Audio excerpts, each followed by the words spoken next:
Good morning everyone. Shrimati Mohardevi Tapadia girls college Jaswantgarh के इस YouTube channel में आप सभी का बहुत बहुत स्वागत है।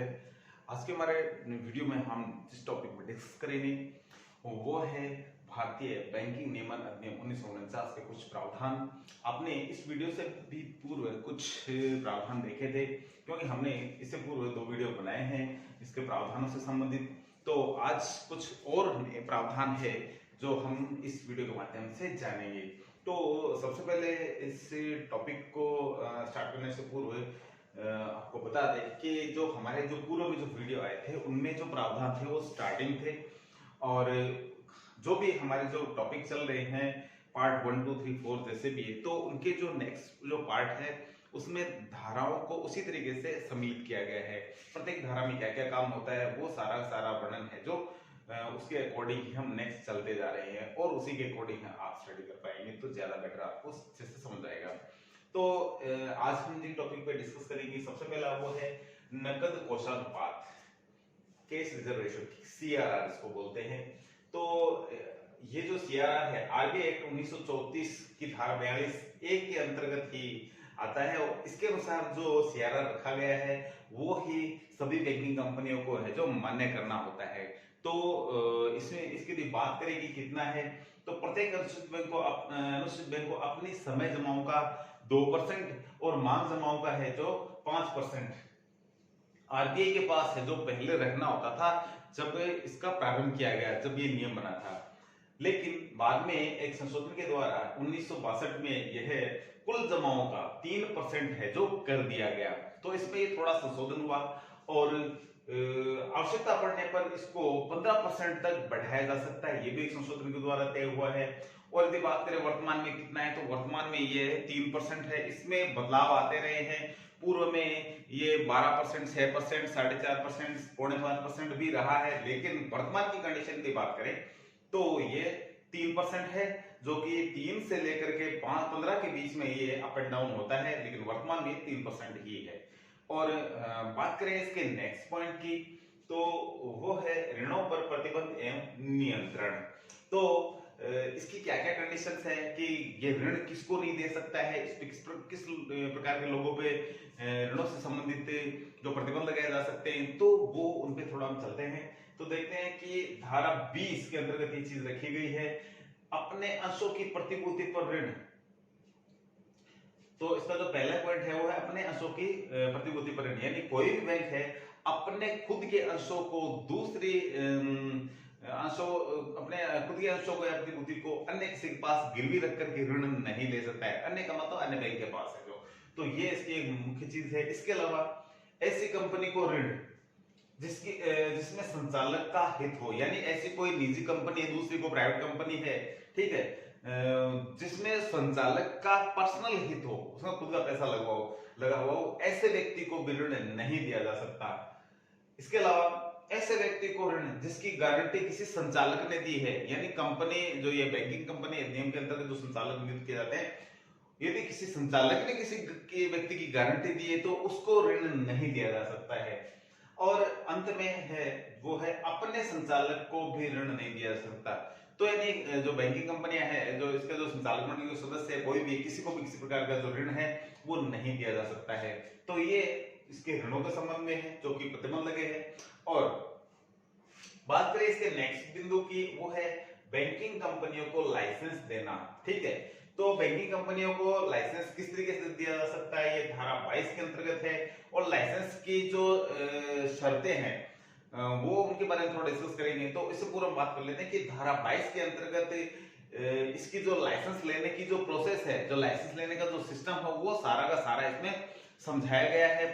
लेकिन बेसिक इसके जो मोटे रूप में जो शर्तें हैं उस पर हम थोड़ा डिस्कस कर लेते हैं कि कोई भी बैंक है जो उसको बैंक के रूप में काम करने के लिए जो लाइसेंस लेना पड़ेगा आरबीआई से, तो उसके लिए कुछ जो छोटी छोटी जो शर्तें हैं वो क्या होनी चाहिए, तो उनके बारे में बात करते हैं। सबसे पहले वर्तमान एवं भावी जमाकर्ताओं की राशि चुका सके, यानी बैंक की कंडीशन ऐसी होनी चाहिए, आरबीआई को ऐसा लगना चाहिए कि ये जो बैंक नया खुलने वाला है ये अपने वर्तमान ग्राहकों तथा जो भावी नए ग्राहक बनेंगे उनको आसानी से है जो ये पेमेंट कर सकता है, इसकी कंडीशन है। या आर्थिक रूप से सुदृढ़ संस्था है, या आर्थिक रूप से जो इसके संचालक है या इसके जो जो इसका पास जो पैसा है वो इतना है कि ये आसानी से लोगों की जो जमाओं को जो वापस भुगतान कर सके। तो ये पहली चीज इसमें देखी जाती है।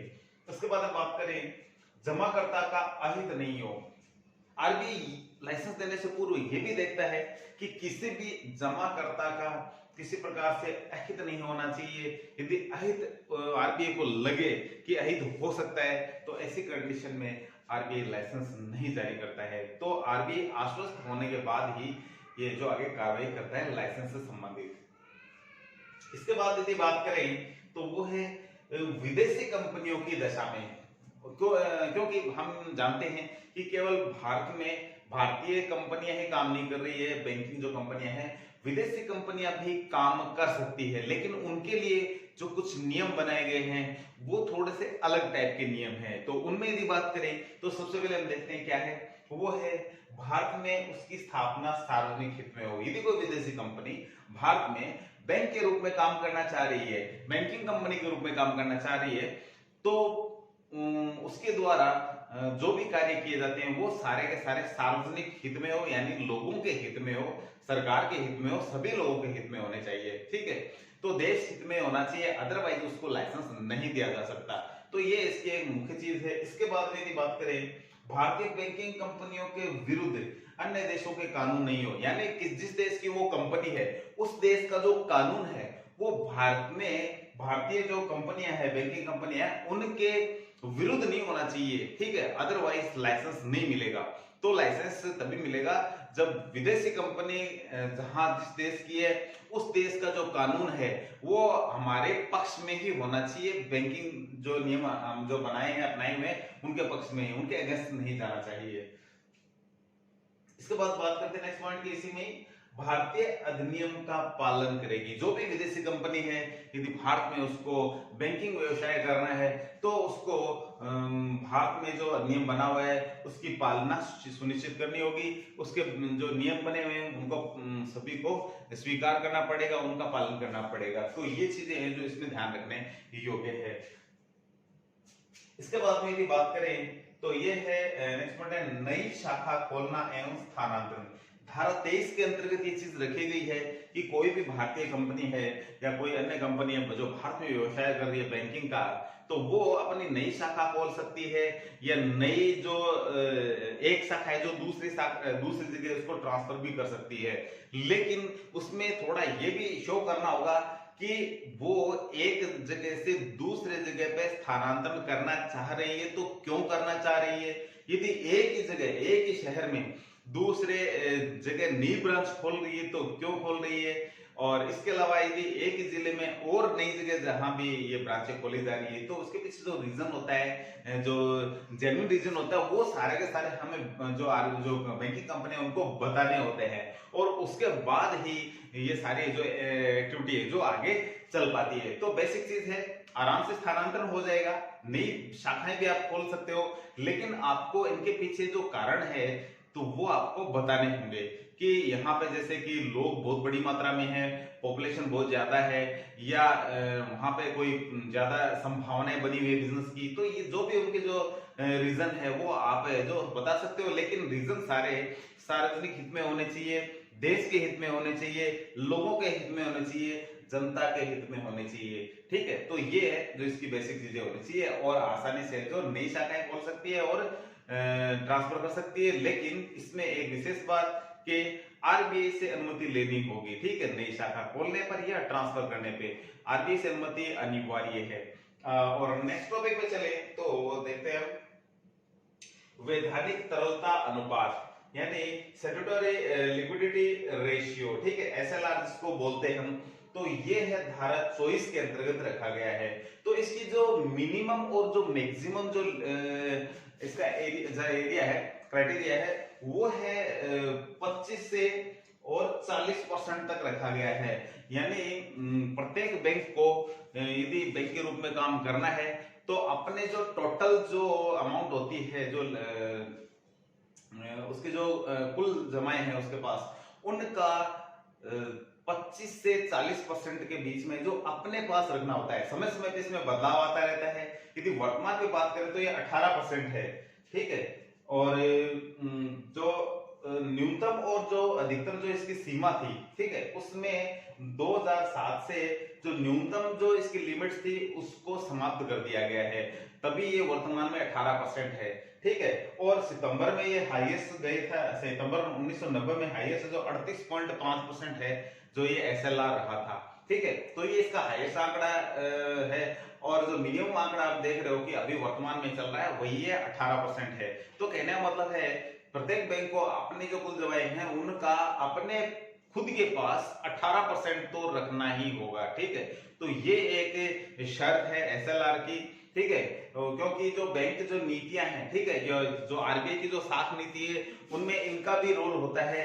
यदि मार्केट में पैसा यदि बढ़ाना है तो ये जो रेशियो है ये क्या कर दिया जाता है, कम कर दिया जाता है। मार्केट से यदि साख की मात्रा को कम करना है तो इसको और ज्यादा बढ़ा दिया जाता है, ठीक है। और ज्यादा बढ़ा देंगे पैसा बैंक के पास आएगा, कम करेंगे तो पैसा लोगों के पास जाएगा। तो कहने का मतलब यही है कि ये जो बैंक की जो नीतियां हैं, आरबीआई की जो नीति है, साख नीति है, उनमें इसका भी कहीं ना कहीं रोल होता है। लेकिन इसके जो आंकड़ों की बात करें कि कितना होना चाहिए तो वो इतना ही है कि स्टार्टिंग में 25 से 40% रखा गया था।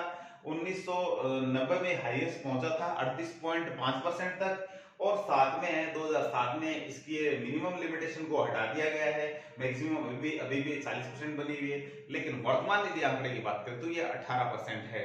तो बात करें इसके लास्ट पॉइंट की, भारत में संपत्ति, ठीक है, कोई भी विदेशी कंपनी के लिए ये नियम है, धारा है जो 25 के अनुसार विदेशी कंपनियों को हमारे देश में यदि भारत में यदि को काम करना चाहिए बैंकिंग व्यवसाय का तो 75% संपत्ति यही रखनी होगी। जैसे कि हमने लिख रखा है तो 75% संपत्तियां हैं वो भारत में रखनी होगी। तो इस तरीके से जो विदेशी कंपनियां हैं उनके लिए ये नियम है कि धारा 25 के अंतर्गत है जो भारत में संपत्ति है जो सारी की सारी तो नहीं रखती नहीं, लेकिन उसकी 75% जो परिसंपत्तियां वो यहाँ रखनी होगी। ये अनिवार्य है, ये आवश्यक है। अदरवाइज है जो बैंक को है जो बैंक के रूप में जो है ना काम करने की स्वीकृति नहीं मिलेगी। तो आज के वीडियो में इतना ही, मिलते हैं नेक्स्ट वीडियो पे, तब तक के लिए धन्यवाद। अपने वीडियो को लाइक कीजिए, शेयर कीजिए, यदि चैनल को सब्सक्राइब नहीं किया तो वो भी जरूर कीजिए।